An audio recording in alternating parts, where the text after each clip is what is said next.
Hello students, good morning all of you. Physics classes by Prabhan sir.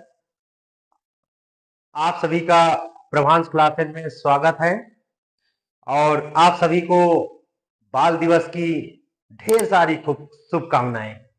हमारी तरफ से आप लोग खूब जीवन में तरक्की करें। ऐसी शुभकामनाओं के साथ आज के वीडियो को स्टार्ट करते हैं। आज के वीडियो में हम आप लोगों को ऐसी चीज बताने जा रहे हैं जो कि दो नंबर का 100% पूछा जाता है। 2025 में बोर्ड एग्जाम में जो पूछा जाएगा वो आपके लिए लाए हैं। वो क्या है, आप लोगों को इसको देखने से पहले आप लोग वीडियो को लाइक एंड सब्सक्राइब कर दीजिए और वीडियो को पूरा देखिए।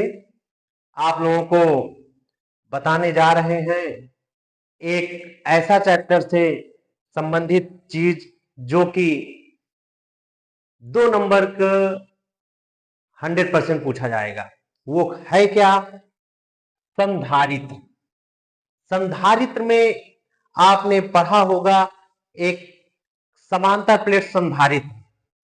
कुछ लोगों ने नाम ही ना सुना होगा, लेकिन हम आप लोगों को आज ऐसे बताएंगे कि आप लोग देखते रह जाएंगे और 2 मिनट में आप अच्छे से कर लेंगे। एक बार देख लेंगे तो 100% कर लेंगे। चलिए स्टार्ट करते हैं। सबसे पहले मैं बताता हूं इस वीडियो में संधारित्र क्या होता है। संधारित्र एक क्या है? आप लोगों को संधारित्र नाम सुना है, कैपेसिटर जिसे इंग्लिश में कहते हैं, कैपेसिटर। संधारित्र होता क्या है? संधारित्र एक प्रकार का 2 प्लेटों का युग्म होता है। क्या होता है?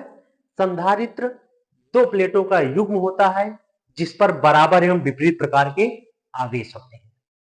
तो एक संधारित्र क्या होता है इसको आप समझते हैं। संधारित्र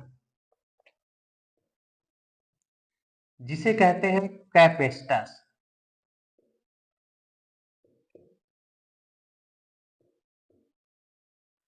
संधारित्र की 2 परिभाषाएं दे सकते हैं। संधारित्र एक ऐसा समायोजन है जिसके आकार में परिवर्तन किए बिना आवेश की पर्याप्त मात्रा संचित की जाती है। अर्थात ये कह सकते हैं संधारित्र 2 प्लेटों का एक ऐसा युग्म है जिस पर बराबर एवं विपरीत प्रकार के आवेश होते हैं। 2 परिभाषाएं दे सकते हैं। संधारित्र क्या होता है? 2 प्लेटों का एक ऐसा युग्म है। संधारित्र 2 प्लेटों का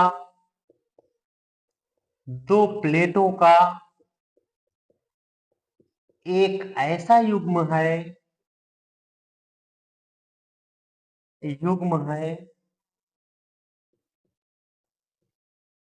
संधारित्र 2 प्लेटों का एक ऐसा युग्म है जिस पर बराबर एवं विपरीत प्रकार के आवेश होते हैं। विपरीत प्रकार के आवेश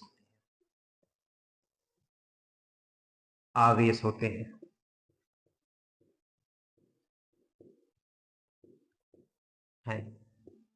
आप ये भी परिभाषा बता सकते हैं कि संधारित्र 2 प्लेटों का एक ऐसा युग्म है। 2 प्लेटें कैसे होती हैं? ये 2 प्लेटें हैं।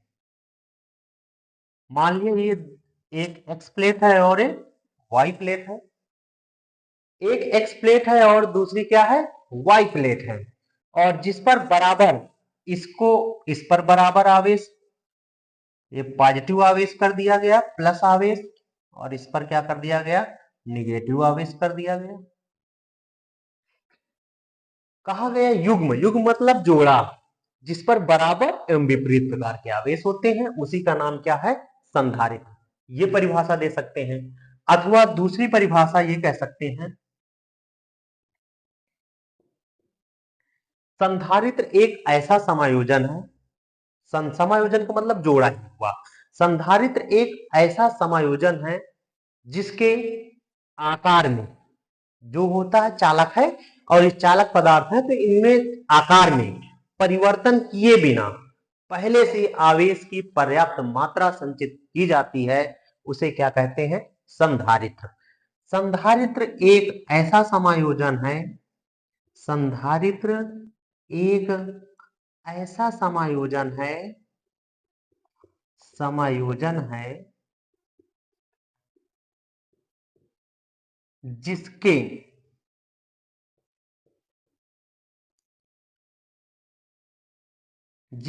चालक के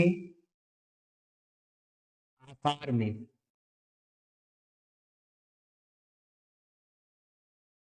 परिवर्तन किए बिना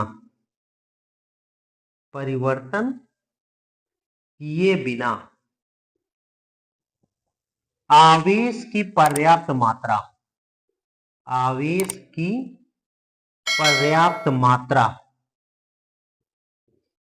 संचित की जाती है,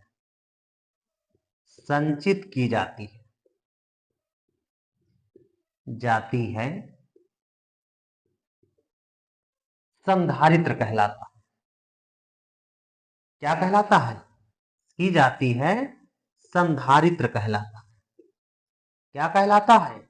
संधारित्र कहलाता है। आपको संधारित्र की परिभाषा याद हो गई होगी। संधारित्र एक ऐसा समायोजन है जिसके चालक के आकार में परिवर्तन किए बिना आवेश की पर्याप्त मात्रा संचित की जाती है। क्या कहलाता है? संधारित्र कहलाता है। संधारित्र अथवा ये कह सकते हैं संधारित्र दो प्लेटों का एक ऐसा युग्म है जिस पर बराबर एवं विपरीत प्रकार के आवेश होते हैं। इस पर प्लस q कूलाम का आवेश, तो इस पर प्रेरण के कारण ऋण कूलाम का आवेश, माइनस q कूलाम का आवेश हो गया। ये दो प्लेटों का युग्म ही क्या है? संधारित्र। इसकी धारिता क्या होती है? जैसे जैसे किसी चालक को q कूलाम का आवेश देते जाएं, उसी क्रम में विभव के मान में क्या होती जाती है? वृद्धि होती जाती है। और इसकी धारिता क्या हो जाती है? C बराबर Q अपान V होती है। जैसे जब किसी चालक को q कूलाम का आवेश दिया जाएगा, तो उसके साथ साथ विभव के मान में वृद्धि होगी। जब किसी चालक को q कूलाम का आवेश दिया जाता है, तो उसके विभव में V वोल्ट की वृद्धि हो जाती है।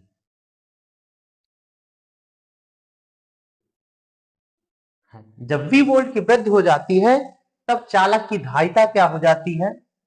तब चालक की धारिता C इक्वल टू क्या होता है? Q upon V। C equal to क्या होता है? Q अपान V, अर्थात Q क्या है? कूलाम आवेश है, और V क्या है? विभव, अर्थात इसका मात्रक क्या होता है? वोल्ट। अर्थात चालक की धारिता का मात्रक या चालक की धारिता, अथवा इसी को कह सकते हैं संधारित्र की धारिता। चालक की धारिता भी कह सकते हैं, या संधारित्र की धारिता क्या निकल आई? संधारित्र की धारिता C equal to Q upon V। इसको कूलाम प्रति वोल्ट, अर्थात इस कूलाम प्रति, इसका मात्रक कूलाम प्रति वोल्ट होता है। इसी को क्या कहते हैं? फैरेड। इसका मात्रक कूलाम प्रति वोल्ट अथवा क्या होता है? फैरेड होता है।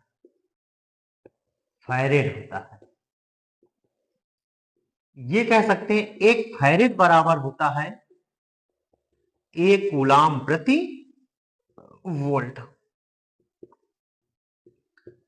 तो आपने जाना संधारित्र। संधारित्र क्या होता है? दो प्लेटों का एक ऐसा युग्म होता है जिस पर बराबर एवं विपरीत प्रकार के आवेश होते हैं, अथवा ये कह सकते हैं संधारित्र एक ऐसा समायोजन है जिसके चालक के आकार में परिवर्तन किए बिना उसमें आवेश की पर्याप्त मात्रा संचित की जाती है, उसे क्या कहते हैं? संधारित्र कहते हैं। संधारित्र में अगर जैसे जैसे किसी चालक को आवेश दिया जाता है उसके विभव में उसी क्रम में वृद्धि होती जाती है, तब चालक की धारिता या संधारित्र की धारिता C = Q/V हो जाता है। इसका मात्रा कूलाम प्रति वोल्ट, अर्थात कूलाम प्रति वोल्ट को ही क्या कहते हैं? फैरेड कहते हैं। तो 1 फैरेड बराबर 1 कूलाम प्रति वोल्ट होता है। इसी के अकॉर्डिंग आता है समांतर प्लेट संधारित्र की धारिता।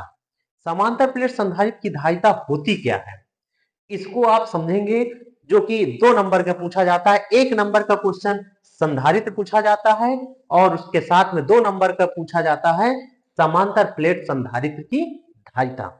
समांतर प्लेट संधारित्र की धारिता कैसे ज्ञात करते हैं, देखते हैं। अब इसके पश्चात इसको नोट कर लेते हैं आप सभी।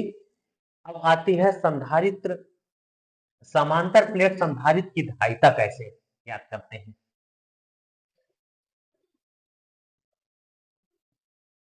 आप सभी को पता चल गया कि 2 प्लेटों का युग्म ही संधारित्र है।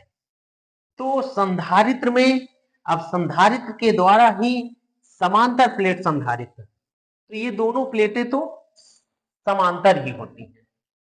तो समांतर प्लेट संधारित्र की धारिता ज्ञात करते हैं। समांतर प्लेट संधारित्र की धारिता,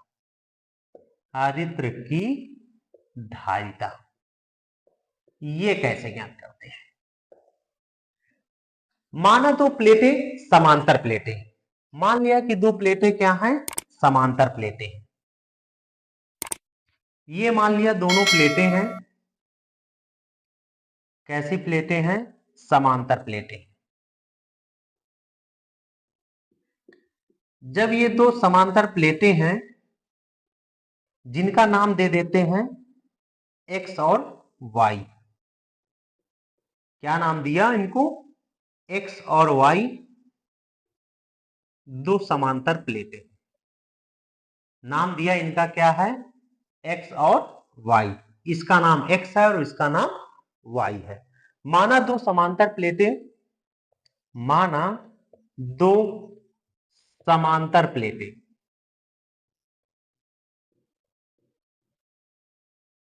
X तथा Y है। ठीक, एक प्लेट को बाह्य स्रोत से, ये पहली प्लेट को बाह्य स्रोत से +Q कूलाम का आवेश दिया जाता है। पहली प्लेट जो है X प्लेट है, उसको बाह्य स्रोत से +Q कूलाम का आवेश दिया जा रहा है, और प्रेरण के कारण जब इसको बाह्य स्रोत से +Q कूलाम आवेश मिलेगा तो ये इसके परत पर +Q आवेश हो जाएगा। बाह्य स्रोत से यहां पर +Q कूलाम है, इसके प्रेरण में कारण यहां पर आ गया पॉजिटिव आवेश। जब इससे प्रेरण होगा तो प्रेरण के कारण इस दूसरी प्लेट पर ऋणावेश हो जाएगा। क्या हो जाएगा? ऋणावेश। ठीक, जितना ये धनावेश होगा उतना ही ये दूसरी प्लेट पर ऋणावेश होगा। फिर इसके पश्चात जब ऋणावेश हो जाएगा, ये सभी के कारण ऐसे ही होगा, इसी में जाएगा, तो दूसरी प्लेट पर जब बाह्य सिरे पर जब पुनः ये पहुंचेगा तो ये ऋणावेश जो था वो पॉजिटिव हो जाता है। जब पॉजिटिव हो जाता है दूसरी प्लेट को पृथ्वी से जोड़ देते हैं। किससे जोड़ देते हैं? पृथ्वी से जोड़ देते हैं। ये है पृथ्वी, अर्थात भू संपर्कित है। इस पर +Q आवेश के द्वारा क्या हो जाता है? पृथ्वी पर समाहित हो जाता है। ये दोनों प्लेटों के बीच की दूरी d है। ये दोनों प्लेटों के बीच की दूरी कितनी है? d है। दोनों प्लेटों को के बीच दूरी स्मॉल डी है और प्रत्येक प्लेट का क्षेत्रफल ए है। प्रत्येक प्लेट का क्षेत्रफल कितना है? ए। एक्स प्लेट का भी क्षेत्रफल ए है और वाई प्लेट का भी क्षेत्रफल ए है। और प्रत्येक प्लेट पर आवेश का पृष्ठ घनत्व सिग्मा भी कार्य है। आवेश का पृष्ठ घनत्व सिग्मा क्या होता है? ये होता है एकांक क्षेत्रफल पर। एकांक क्षेत्रफल में उपस्थित आवेश की मात्रा को आवेश का पृष्ठ घनत्व सिग्मा कहते हैं। अर्थात सिग्मा इक्वल टू क्या होता है? क्यू अपॉन ए होता है। आप लोग सभी लोग वीडियो को ध्यान से सुनिए और देखिए, इधर उधर डिस्टर्ब मत होइए, क्योंकि 100% पूछा जाएगा बोर्ड एग्जाम में, मोस्ट इंपॉर्टेंट क्वेश्चन है। तो दोनों प्लेटों को बीच की दूरी स्मॉल डी है और एक्स आई दो प्लेटें हैं, तो वही लिख देते हैं, जो चित्र बना दिया गया वही लिख देते हैं कि माना दो प्लेटें समांतर प्लेटें एक्स तथा वाई हैं। प्रत्येक प्लेट का क्षेत्रफल, प्रत्येक प्लेट का क्षेत्रफल क्षेत्रफल 1 मीटर स्क्वायर है।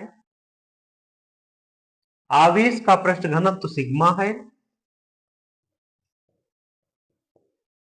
पृष्ठ घनत्व सिग्मा है। पहली प्लेट को बाह्य स्रोत से प्लस क्यू कूलाम आवेश से पहली प्लेट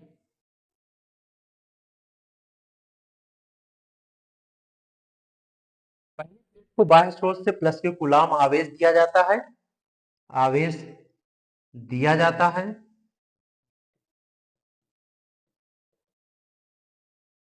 प्रेरण के कारण वाई प्लेट पर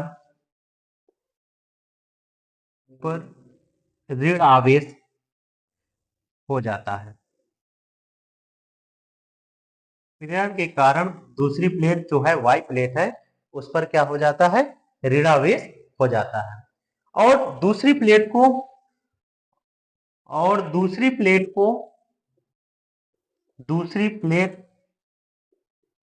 वाई को पृथ्वी से संपर्कित कर देते हैं।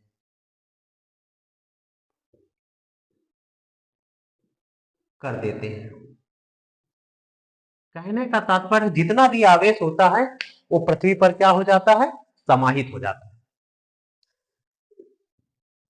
जब समाहित हो जाता है तो ये दोनों आवेशित प्लेटें हैं, ये आवेशित प्लेटें हैं, इन प्लेटों के निकट वैद्युत क्षेत्र निकालते हैं। क्या निकालते हैं? आवेशित प्लेटों के निकट वैद्युत क्षेत्र। अब यदि इनके बीच के परावैद्युतांक का भी माध्यम भर देते हैं। क्या भर देते हैं? के परावैद्युतांक का माध्यम अगर भरा हुआ है तो क्या करते हैं? तो सबसे पहले चाहे ये आवेशित प्लेटें हैं कह सकते हैं या आवेशित चादर भी कह सकते हैं, तो आवेशित चादर के निकट वैद्युत क्षेत्र की तीव्रता निकालते हैं।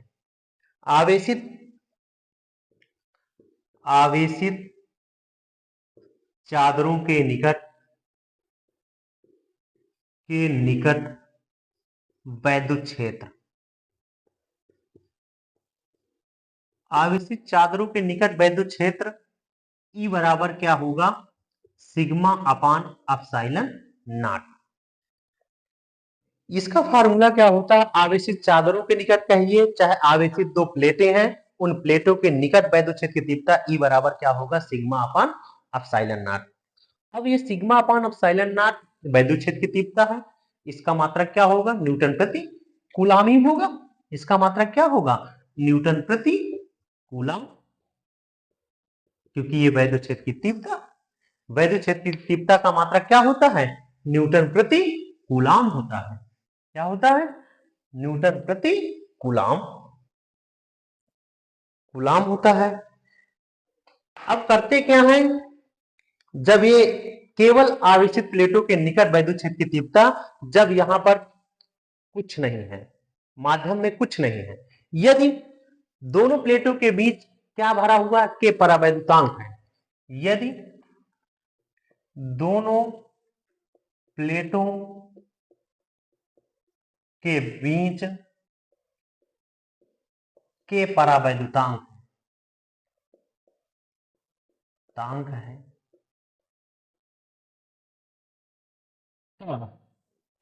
आवेशित प्लेटों के निकट, आवेशित प्लेटों के निकट वैद्युत क्षेत्र की तीव्रता, वैद्युत क्षेत्र की तीव्रता, ये क्या होगा, ई बराबर क्या होगा, ई बराबर क्या होगा, जब आवेशित दोनों प्लेटों के बीच के परावैद्युतांक का माध्यम भरा हुआ है, तब प्लेटों के निकट वैद्युत क्षेत्र की तीव्रता ई बराबर सिग्मा अपान क्या हो जाएगा, के एप्सिलॉन नॉट। एप्सिलॉन नॉट के साथ में क्या आ जाएगा, के क्या है, परावैद्युत पदार्थ जो भरा हुआ है माध्यम, और एप्सिलॉन नॉट क्या है, होती है निर्वात की वैद्युतशीलता, जिसका मान 8.85 × 10⁻⁻12 होता है। तो E इक्वल टू कितना हो गया, सिग्मा अपान के एप्सिलॉन नॉट हो गया। अब आपको पता है जहां सिग्मा क्या है, जहां सिग्मा आवेश का पृष्ठ घनत्व है, आवेश का पृष्ठ घनत्व है, और आवेश का पृष्ठ घनत्व सिग्मा इक्वल टू क्या होता है, क्यू अपान ए होता है। आवेश का पृष्ठ घनत्व सिग्मा इक्वल टू क्या होता है, क्यू अपान ए। क्यू मतलब आवेश का मात्रक कूलाम और क्षेत्रफल का मात्रक मीटर स्क्वायर होता है। सिग्मा इक्वल टू क्यू अपान ए होता है। तो ये मान सिग्मा का मान रख देते हैं, तब वैद्युत क्षेत्र की तीव्रता, वैद्युत क्षेत्र की तीव्रता E इक्वल टू कितना आ जाएगा, सिग्मा की जगह पर रख देते हैं Q upon K A epsilon naught. E equal to कितना हो गया, Q upon K A epsilon not हो गया। अब जब E equal to Q upon K A epsilon not आ गया, तो अब इसके पश्चात इसको फर्स्ट इक्वेशन बना लेते हैं। क्या बना लिया, फर्स्ट इक्वेशन बना लेते हैं। अब कंडीशन क्या लगाते हैं, यदि प्लेटों के बीच की दूरी कितनी है, स्मॉल डी है, और प्लेटों के सिरों के बीच विभवांतर मान लेते हैं। इन प्लेटों के सिरों के बीच विभवांतर यदि क्या हो, वी वोल्ट हो, कितना हो, वी वोल्ट हो, तो लिखते हैं यदि प्लेटों के बीच की दूरी स्मॉल डी तथा प्लेटों के सिरों के बीच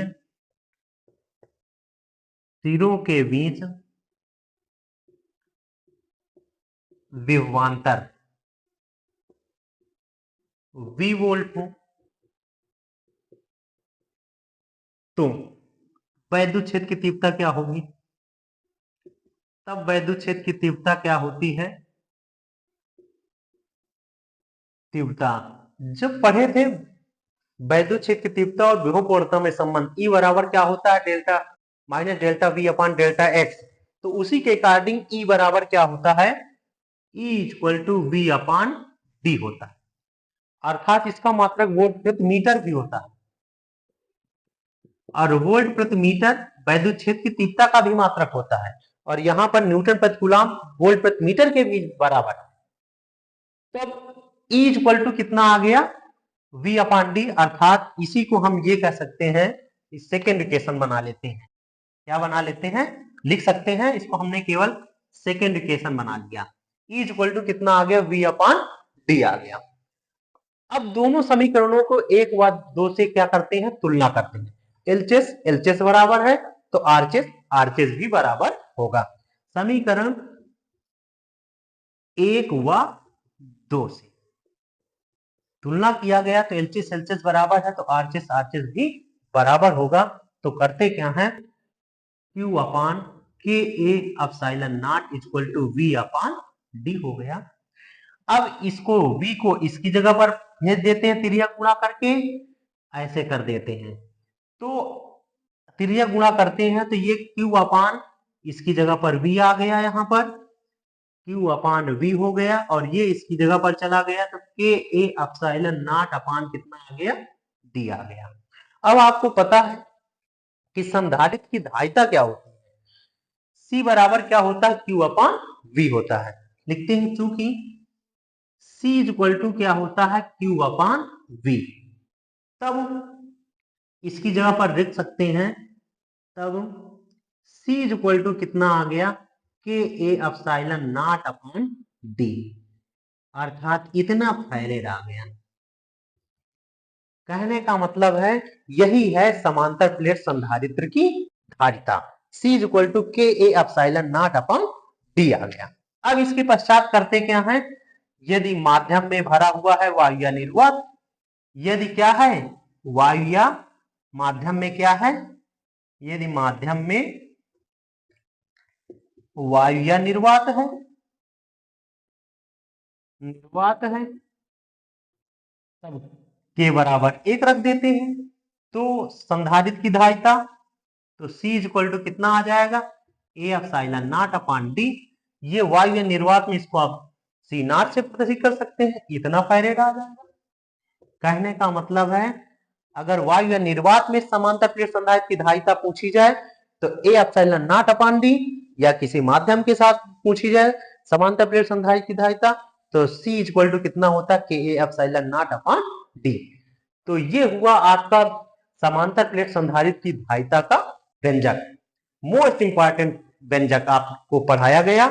आप लोग इसको, मैं आशा करता हूं कि आप लोगों को ये समांतर प्लेट संधारित्र की धारिता का व्यंजक तैयार हो गया होगा, और बहुत बहुत शुभकामनाओं के साथ आप लोगों को आज जो बाल दिवस है, बच्चों के दिवस, बच्चों का ये दिवस है, उसके उपलक्ष्य में आप लोगों को समांतर प्लेट संधारित्र की धारिता का व्यंजक बताया गया, और आशा करते हैं कि आप लोगों को तैयार हो गया होगा।